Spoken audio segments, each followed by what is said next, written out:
नमस्कार दोस्तों, अगर आपने इस वीडियो को देखने के लिए क्लिक कर लिया है तो दिल थाम कर इसे अंत तक जरूर देखिए। यह कहानी 80 के दशक की उस महिला की है जिसने अपनी खूबसूरती से नहीं बल्कि अपने हौसले और संघर्ष से पूरे देश के शासन और प्रशासन को हिला दिया।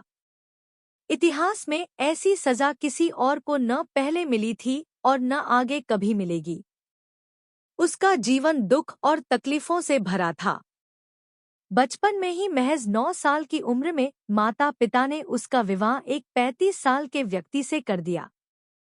छोटी सी उम्र में उसे ऐसे अत्याचार झेलने पड़े जिनकी कल्पना भी कठिन है। समाज ने उसे इतना प्रताड़ित किया कि उसकी बेपसी और लाचारी का हर पल गवाह बन गया। किस्मत के खेल ने ऐसा मोड़ लिया कि खुद उसके पिता ने उसे जेल भिजवा दिया। वहीं जेल में 3 दिनों तक उस मासूम पर जो बीती वह सुनकर आज भी दिल दहल जाता है। उसकी अस्मिता को बार बार कुचला गया, उसके दर्द को किसी ने नहीं समझा। समाज की दरिंदगी ने उसे पूरी तरह तोड़ दिया। इतना ही नहीं, उसे निर्वस्त्र कर पूरे गांव में घुमाया गया। 7 दिनों तक 30 से ज्यादा लोगों ने उसके साथ वह हैवानी की जिसे सोचकर भी रूह कांप उठती है। यह कहानी एक ऐसी महिला की है जिसने समय की मार झेली, दर्द सहा, लेकिन उसकी दास्तान आज भी लोगों के दिलों में जिंदा है, जिसे आज से पहले किसी ने भी उजागर नहीं किया। हिंदुस्तान की यह पहली ऐसी महिला जिसने अपने सगे संबंधियों,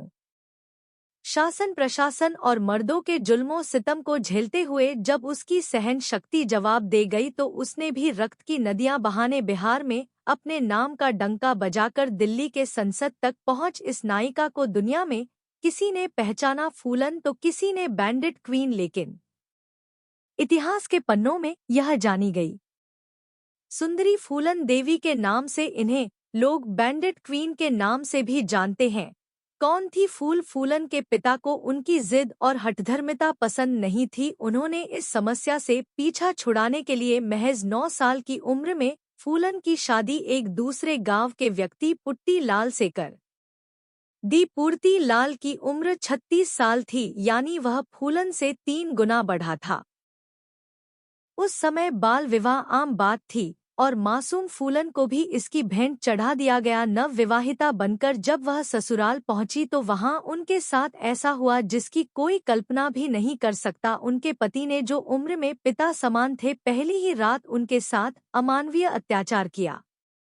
फूलन के जीवन की पहली चोट थी, लेकिन आगे कहूँगा कि जी हाँ, पहली बार जब बाबा साहब की जयंती मनाई गई तो बाबा साहब जीवित थे। बाबा साहब का परिनिर्माण 6 दिसंबर 1956 में हुआ था और बाबा साहब की जयंती पहली बार 14 अप्रैल 1928 में मनाई गई थी।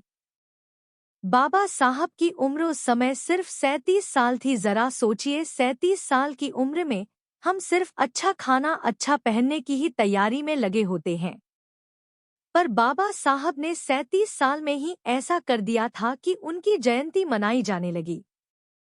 जिसने पहली बार जयंती मनाई वो कोई राजा नहीं था, ये क्रांतिकारी कहा गया उसे, लेकिन उसने वो कर दिखाया जो बड़े बड़े नेता नहीं कर पाए। उसने एक तस्वीर को रथ पर बिठाकर पूरे समाज की सोच को झुका दिया। उसका नाम था जनार्दन सदाशिव रन पीछे है। अगर आपको लगता है कि इतिहास सिर्फ किताबों में नहीं बल्कि दिलों में लिखा जाता है, अगर आप मानते हैं कि एक विचार, एक इंसान और एक रथ समाज की दिशा बदल सकते हैं, तो आप अकेले नहीं हैं। हम भी वही सोचते हैं। यह चैनल सिर्फ वीडियो नहीं बनाता, आपको आपकी पहचान, इतिहास और आत्मसम्मान से जोड़ता है। तो आइए हमारी इस यात्रा का हिस्सा बनिए। हर कहानी, हर आवाज और हर सच को है जिसे दुनिया ने दबा दिया लेकिन वक्त ने संभाल कर रखा। अभी सब्सक्राइब कीजिए क्योंकि अब वक्त आ गया है बिहार को फिर से सुनने, समझने और महसूस करने का। मिलते हैं अगली वीडियो में नई जानकारी के साथ, पर यह जिम्मेदारी हम आप पर छोड़ते हैं कि आप इस जानकारी को भारत के कोने कोने में पहुंचा देंगे। जय भीम, जय भारत।